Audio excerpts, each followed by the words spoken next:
Hello, I am Stella Parker, a 38-year-old housewife working alongside my husband. My parents were doctors who ran a well-reputed clinic in our hometown. As an only child, I was showered with love. After graduating from the School of Pharmacy, I secured a job at a major pharmaceutical company. Although my parents were disappointed that I didn't become a doctor, they respected my decision. 10 years ago, my mother unexpectedly died in an accident, leaving my father and me devastated. During those difficult times, Robert, then my boyfriend, supported me. We met through a mutual friend, and 2 years after my mother's passing, Robert proposed. He was an ordinary salaryman in the food and beverage industry. Despite earning significantly more than him, I believed we could overcome any difficulty and be a happy couple.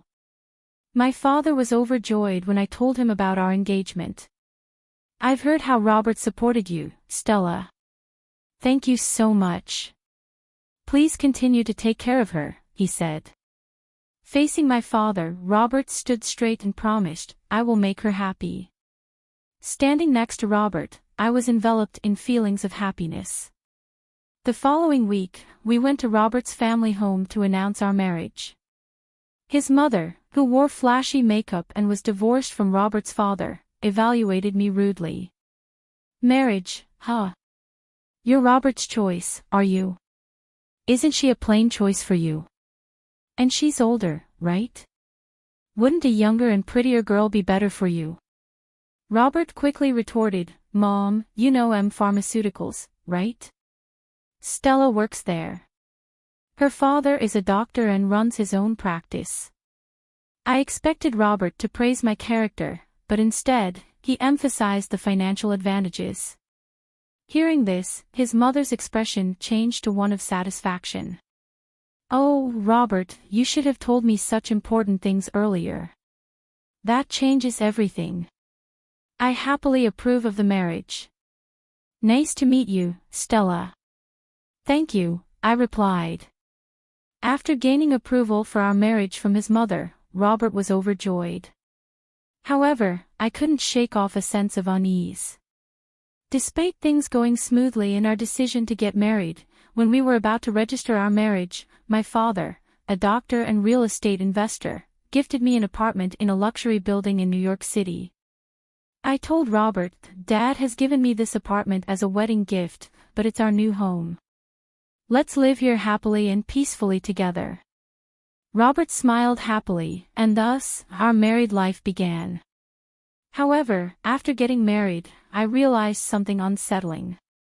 Robert, who had lived with his parents until then, was almost incapable of doing household chores. He couldn't cook, didn't know how to use the washing machine, and showed no interest in learning. He would leave his garbage scattered around, not bothering to throw it away. While I wanted to diligently share household responsibilities, Robert's careless attitude increased my dissatisfaction. In the first year of marriage, I took on all the household responsibilities despite some complaints, given that we were still in the honeymoon phase. But with the exhaustion from work and struggling to keep up with chores, I reached my limit. In our second year, I decided to have a serious talk with Robert about sharing household duties. I bravely expressed my dissatisfaction. To my dismay, Robert responded without gratitude or reflection, saying, "I'm tired from work too. You're much better at chores than I am, right? It's better if you do them since I'm not good at it." Dismissed just like that, Robert hardly helped with the chores, and I continued to bear the brunt of our household responsibilities. But that wasn't the only problem. After marrying Robert, I discovered his mother also had some peculiar ideas. Robert wasn't very interested in seasonal events, so I decided to send a quality scarf and carnations to his mother for Mother's Day. Despite choosing a nice scarf from a department store, his mother called me, sounding displeased. "What kind of scarf is this? It's not from a famous brand. It's absurd to send such a no-name item." I tried to explain its quality, but she wouldn't listen, insisting, "I want items from a very famous luxury brand." Stunned, I reported this to Robert when he returned home. But instead of empathizing, he said, "What? It's just being nice. Just do as she said." Robert didn't take my side, and from then on, we started giving her cash as she demanded. Moreover, by our 5th year of marriage, she began visiting our home frequently, always finding reasons to ask for money. Robert, without any complaints, would always smile and give money to his mother. Even though I had a job, Robert's income was limited, making our daily life just barely manageable. Desperation led me to dip into our savings to cut living expenses. Despite my frustrations, I knew Robert cherished his mother. She was an important person to me, having supported me during tough times. "She's the mother of someone important to me," I told myself, and with that thought, I endured. Now, in our 8th year of marriage, I continue to handle all the household chores and keep giving money to my mother-in-law. One day, during this routine, my father, whom I hadn't seen in a while, unexpectedly called me. The story he shared during our rare meeting was shockingly unexpected. He revealed that he was suffering from terminal cancer and that treatment was no longer possible. Overwhelmed with shock, tears spilled from my eyes. My father gently stroked my head, just as he did when I was a child, saying, "Stella, this is fate. Let's accept it quietly." I questioned, "Dad, why, even you?" Thus, my days became a juggling act of work, household duties, and now visits to my father's hospital. While work allowed some flexibility, managing the household was not easy. When I told Robert the first would be caring for my father, he showed no reaction or willingness to help. Robert said flatly, "Well, it's tough with your father's sudden condition. Please. Do your best." Robert visited my father in the hospital only once. I was so preoccupied with my father's care that I had no time to spare for Robert. If I had time to worry about him, I wanted to prioritize my father instead. One day, as my father lay in his hospital bed, he suddenly asked me, "Stella, how is your marriage with Robert going?" Caught off guard, I found myself thinking about Robert's attitude at home and his mother's behavior. I couldn't answer properly. Seeing my hesitation, my father seemed to understand and spoke gently. "Stella, you don't have to endure this. Think about your happiness. Don't worry, you won't have any hardships after I'm gone." I couldn't hold back my tears and wept. My father silently and firmly held my hand. 3 months later, the inevitable moment arrived. My father passed away quietly. Engulfed in immense sorrow, I began arranging the funeral. Robert, however, showed no interest in my grief and didn't help with any preparations. Despite this, I was too busy to pay much attention to him. Many friends and acquaintances attended my father's funeral, making it a heartfelt farewell. Even the indifferent Robert and his mother showed up. The day after the funeral, I received a call from a lawyer about my father's inheritance. I arranged a meeting and listened carefully to the explanation. The information was both new and surprising. After deducting taxes, my father's estate amounted to over $2 million. Not only had he earned a significant income as a doctor, but he had also made successful real estate investments, leaving behind a vast fortune, all of it to be inherited by me, his only daughter. Wrapped in surprise and gratitude, yet trembling at the thought of handling such a large sum, I proceeded with the inheritance process. After returning home, I spread out the documents from the lawyer on my desk and began reading through them. Exhaustion overwhelmed me, and I dozed off on the sofa for a short while. When I awoke, I heard the cheerful voices of Robert and his mother. "Ha! Robert. Mother too. When did you get here?" I asked, confused. Robert approached me with a beaming smile. "Stella, well done." "Ha! Why?" I asked, bewildered by his sudden excitement. Then I noticed the documents in his hand, the inheritance papers I had received from the lawyer. Wait. Don't just read those without asking, I exclaimed, shocked and angry. My mother-in-law, unconcerned, happily chimed in. Wow! An inheritance of $2 million. Isn't that amazing? Now we can live comfortably for the rest of our lives. I froze in confusion. Then Robert turned serious and continued, by the way, about this $2 million. I've decided that it will be split between me and my mom. It was right after my father's funeral, and Robert had looked at my inheritance papers without permission. He then added excitedly, oh, now I can finally quit my job. I have to thank that doddering old man. Doddering old man. Are you talking about my dad? I blurted out in disbelief. But Robert ignored me and said, well, anyway, let's proceed with the inheritance process and get the money into our joint account as soon as possible. Ignoring my shock, Robert and his mother excitedly talked about buying a new car and going on shopping sprees. At that moment, I couldn't hold back my emotions any longer. I was on the verge of exploding. Being burdened with household chores, constantly asked for money, and now hearing them insult my father, it was too much. Holding back my anger, I forced a smile. Sure, use the money as you and my mother-in-law please. As you wish. Hearing this, my mother-in-law, seemingly satisfied, said cheerfully, that's the spirit, Stella. Quick to agree. Now make sure you work hard and earn money. I don't want our savings to decrease, so work hard. I just nodded and pretended to listen to her selfish words. After that, Robert and my mother-in-law began living as if they had lost their minds, consuming money lavishly. Robert quickly quit his job, and my mother-in-law practically moved in, staying at our house constantly.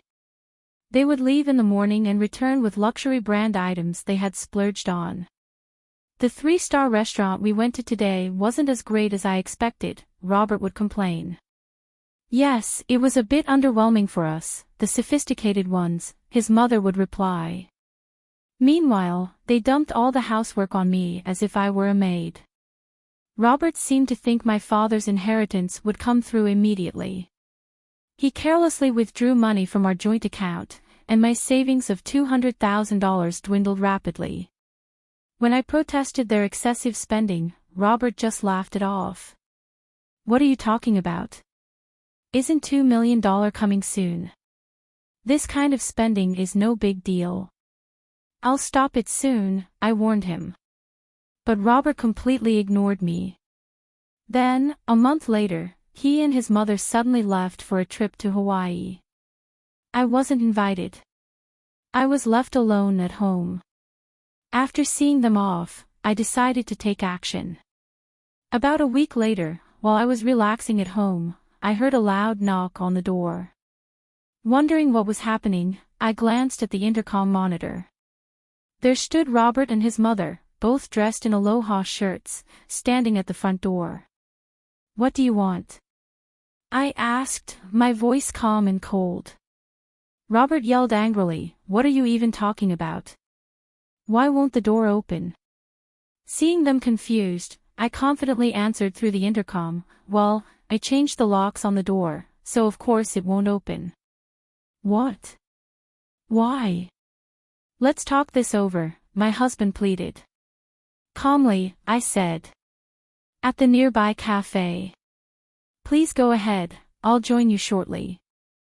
I suggested the cafe after shouting at them from the entrance. Seemingly realizing they had no choice, Robert and his mother soon headed there. Once I confirmed they had left, I made my way to the cafe as well. When I arrived, I saw my husband and his mother sitting at a table, their faces filled with fury. Hey, what's this about? Did you change the locks? Hand over the new keys right now. Robert demanded. There's no need for me to give you the new keys, I said calmly.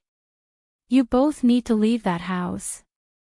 Robert's anger grew, but before he could argue further, I placed a piece of paper on the table in front of him. It was a divorce petition, already filled out. Divorce? You're serious about divorcing me? My husband asked, his eyes wide with shock. His mother gasped in disbelief. Stella, why? Why has it come to this? I looked at them, both panicked and flustered, and spoke quietly. By the way, with all the money you've been spending so lavishly, are you sure your finances are okay? I asked. Robert scoffed, waving off my concern. What money? Of course, it's fine, he said arrogantly. Your father's inheritance is coming soon. There should still be over $60,000 in our joint account. Look, I'll show you right now. Smirking, he pulled out his phone and opened his banking app. But the moment he saw the balance, his expression changed drastically. What? Why is the money gone? It was there just the other day. Robert stammered in confusion. His mother, now equally alarmed, hurriedly checked her own phone, her face twisted in shock. I watched them panic for a moment before revealing the truth. Of course, it's gone, I said coolly. I'm divorcing you. That's $60,000. I moved it to my account as part of the property division. Robert's face turned red with rage, but then, as if recalling something, he suddenly smirked. Fine, he said. I'll divorce you. But transfer the inheritance from your dad right away. After all, property acquired during marriage is split half and half in a divorce, right? I simply smiled. You seem to be misunderstanding something. Robert frowned. What do you mean? Didn't you know? I said, tilting my head slightly. The inheritance I received from my father, even though it was during our marriage, doesn't count as marital property. It's considered separate property and isn't subject to division. Silence fell between us. Then, Robert and his mother's expressions shifted dramatically. They looked utterly horrified. They really thought they were entitled to my father's inheritance. I could only sigh in disbelief. No. That can't be true. That's impossible, his mother shrieked, her face turning red with a mix of denial and rage. Feel free to check for yourself, I said mockingly. Frantically, Robert searched on his phone. Moments later, his face went pale as he read aloud. Property inherited by one spouse from a parent is considered separate property. Therefore, it is not subject to division and cannot be split between spouses. His mother, looking over his shoulder, was just as shocked. Robert's anger quickly turned to desperation. He suddenly looked at me with pleading eyes. Stella, please don't divorce me, he begged. I have no savings, no job. How am I supposed to live if you divorce me? I stared at him, unmoved. Take responsibility for your actions, I said firmly. I will never forget how you both treated me. I'm divorcing you. I'll go to court if I have to. For the first time, Robert and his mother shrank back in fear. Intimidated by the fierce determination in my voice, something they had never seen before, they whimpered, unable to argue. Leaving them dejected, I turned and walked out of the cafe. Later on, the divorce proceedings went smoothly. The $60,000 I had moved from our joint account was legally recognized as part of the marital property division. Eventually, I was able to get Robert and his mother out of my house for good. Robert, having already squandered his share of the money, found himself penniless. On top of that, the bills from his extravagant overseas trip and reckless credit card spending piled up, burying him in debt. Unable to keep up, he and his mother had to take out even more loans just to survive. Now, they live in a rundown apartment, working tirelessly every day to pay off what they owe. The stark contrast to their former lavish lifestyle has been a brutal reality check. As for me, I sold the condo I once shared with Robert and moved into my father's old apartment. I continued working as before, but thanks to the inheritance my father left me, I now live comfortably, free from financial worries.